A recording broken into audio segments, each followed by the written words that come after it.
10.000 con Jesús, sacerdotes. Queridos hermanos, en este 16º domingo continuamos con la lectura del capítulo 13 del Evangelio de San Mateo, dedicado a las parábolas del reino. Este capítulo inició con la parábola del sembrador, la cual encontramos el domingo pasado. A continuación, las parábolas inician siempre con la siguiente frase: el reino de los cielos es como, el reino de los cielos se parece a. Jesús nos enseña qué es y cómo acoger el reino de los cielos. Lo primero que tenemos que entender es que al decir reino de los cielos, Jesús se refiere al reino de Dios, a esta realidad que ha venido a traer. Recordemos cómo sus primeras palabras en todo el Evangelio han sido las siguientes: el reino de los cielos se ha acercado, conviértanse y crean en el Evangelio. Entonces el reino de Dios ha venido a estar entre nosotros, pero nosotros tenemos que acogerlo. No se trata de un lugar, como sabemos bien, sino del estado de cosas que viene del reinado de Dios, de permitir que Dios reine, de acoger y aceptar con fe que Jesús es el Señor y vivir según Él. En último término, el reino, como decía Orígenes, es autobasilea, es decir, Jesús mismo es el reino es Cristo mismo, y nosotros pues tenemos que acoger al Señor Jesús para permitir que el reino se implante en nuestra tierra y pueda germinar definitivamente en la gloria del cielo. Hoy nuestro texto, correspondiente a Mateo 13 del 24 al 43, está formado por 3 parábolas. En las 3 Jesús inicia de la misma manera: el reino de los cielos es semejante a. La primera es la parábola del trigo y la cizaña, que es explicada, al igual que la parábola del sembrador, por el mismo Jesús, al final del Evangelio de hoy. Podríamos decir, de hecho, que esta parábola, la del trigo y la cizaña, complementa la parábola del sembrador. En la construcción del reino tenemos que dar prioridad a la palabra que es sembrada, y es Jesús mismo quien la siembra. Y el fruto depende de nuestra acogida, como revisábamos la semana pasada, del tipo de tierra que queramos ser. Tierra buena, aquella tierra pues que está llena de espinos o de piedras, pero también la acogida del reino tiene que tomar en cuenta un factor. Hay un enemigo al cual le encanta sembrar el mal, disfrazándolo de bien, tal como ocurre en la parábola del trigo y la cizaña. En la parábola, aquel que siembra, que representa a Cristo, ha sembrado buena semilla. La semilla del reino es una semilla impecable, una semilla de bien que va a dar un fruto excelente si se le permite llegar a término. Pero esto es interesante: mientras que los trabajadores dormían, el enemigo siembra la cizaña en el campo y se va. El problema es que la cizaña se parece muchísimo al trigo, y entonces cuando brota y va creciendo, no se termina de conocer que es una mala hierba, que no es aquella planta que va a dar fruto, hasta que brota la espiga. Cuando brota la espiga, la cual contiene el trigo, allí se nota la diferencia, pues la cizaña no tiene esta espiga. La cizaña se parece al trigo, pero está vacía, no tiene espiga. Y entonces es interesante porque los trabajadores, que son los que se han quedado dormidos, y este tema es muy importante, van donde el sembrador, que representa a Jesús, y le dicen: oye, ¿acaso no sembraste buena semilla en tu campo? ¿Cómo es posible que haya cizaña? ¿Quieres que la arranquemos? No, tranquilos, un enemigo mío la sembró, pero hay que dejar que crezcan juntas hasta el final. Jesús nos enseña que en este mundo es imposible separar totalmente el bien del mal, pues están en cierto modo entremezclados. Pero si bien están entremezclados en el resultado, digamos así, hay el bien que Dios siembra y el mal sembrado por el enemigo, el sembrador es distinto, el principio es distinto y por lo tanto la prevalencia al final será distinta. Esto no nos debe causar desesperación, nos enseña claramente Jesús, porque al final de los tiempos habrá una cosecha y serán totalmente separados el bien del mal, el trigo de la cizaña. Por eso es imposible sacar todo el mal del mundo. Es imposible creernos justicieros capaces de crear un mundo totalmente puro en esta tierra y descartar violentamente a aquellas personas que consideramos sembradores del mal. Toda ideología que pretende así sacar, por ejemplo, mediante la violencia, mediante la muerte, mediante el asesinato, aquellos que obran mal, termina convirtiéndose en mal en sí misma, termina sirviendo más a las ideas o simpatías de una persona que al bien en general.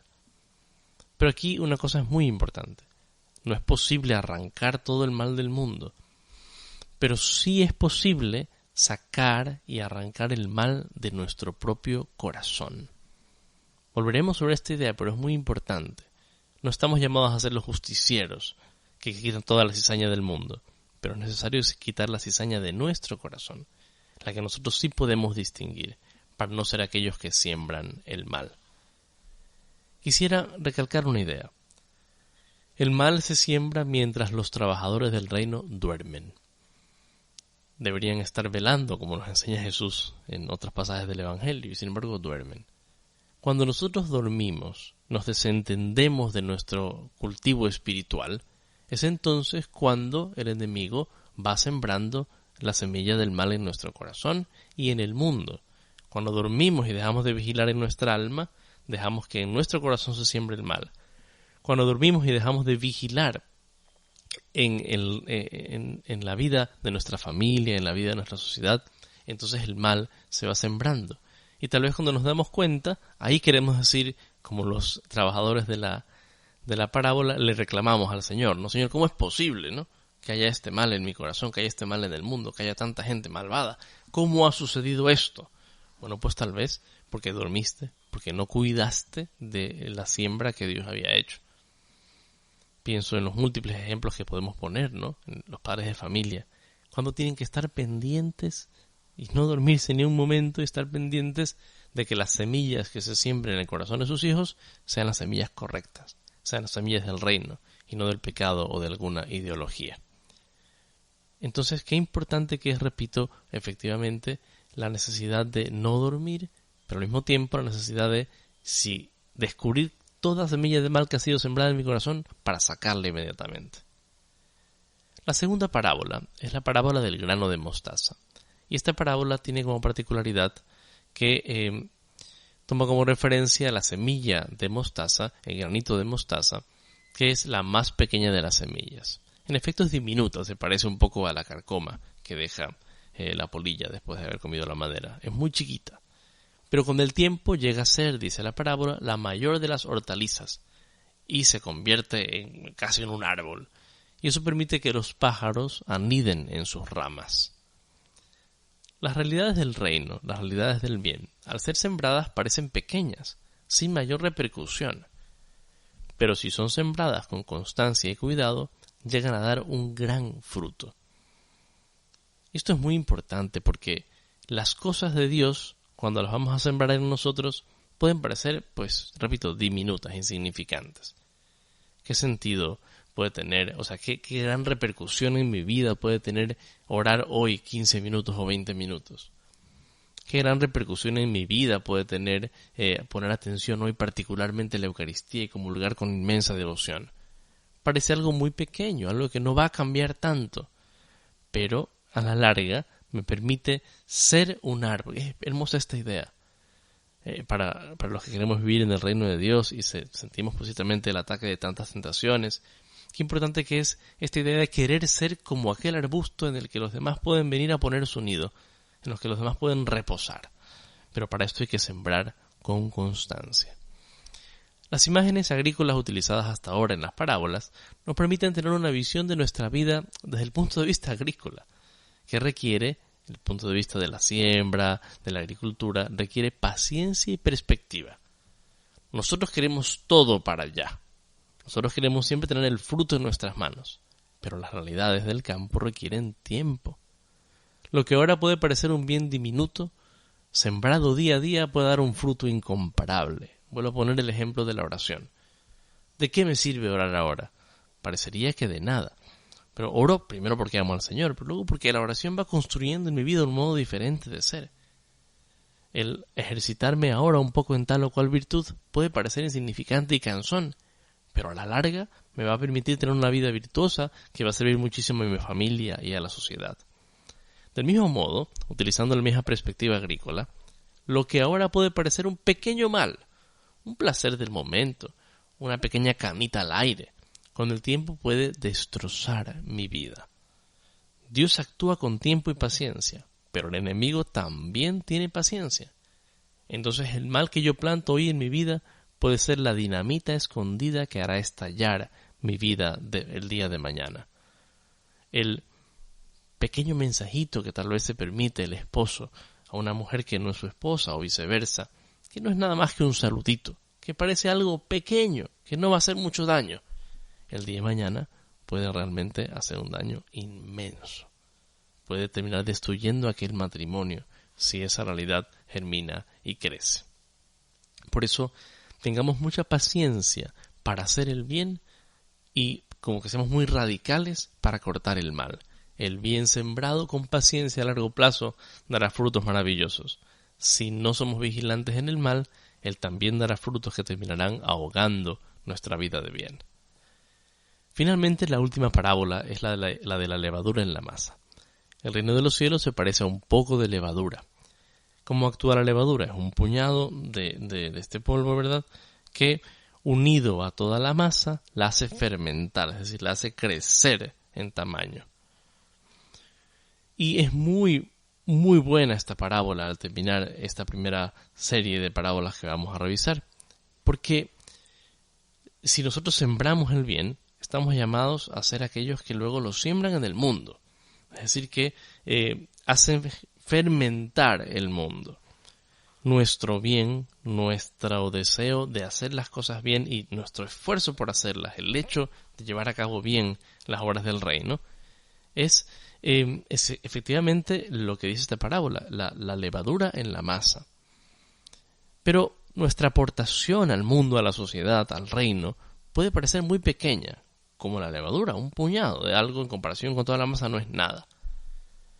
Pero, a pesar de ser así tan pequeña, va a hacer que el mundo fermente, o sea, que el mundo crezca, mejore, aumente en calidad, digamos así, ¿verdad?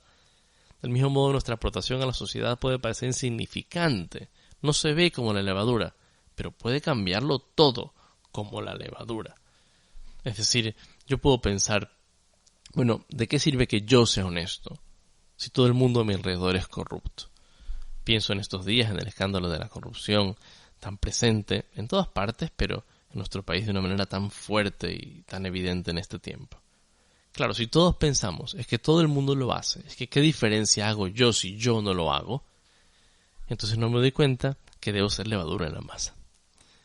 Esta imagen de la levadura en la masa se aplica sin duda a todo cristiano, pero me parece particularmente importante para los laicos.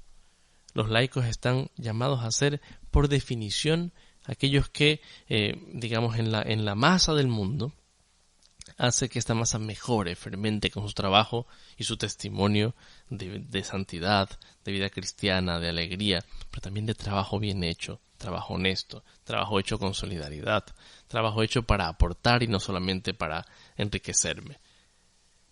Queridos laicos, qué importante que es como que su aportación construye un mundo mejor.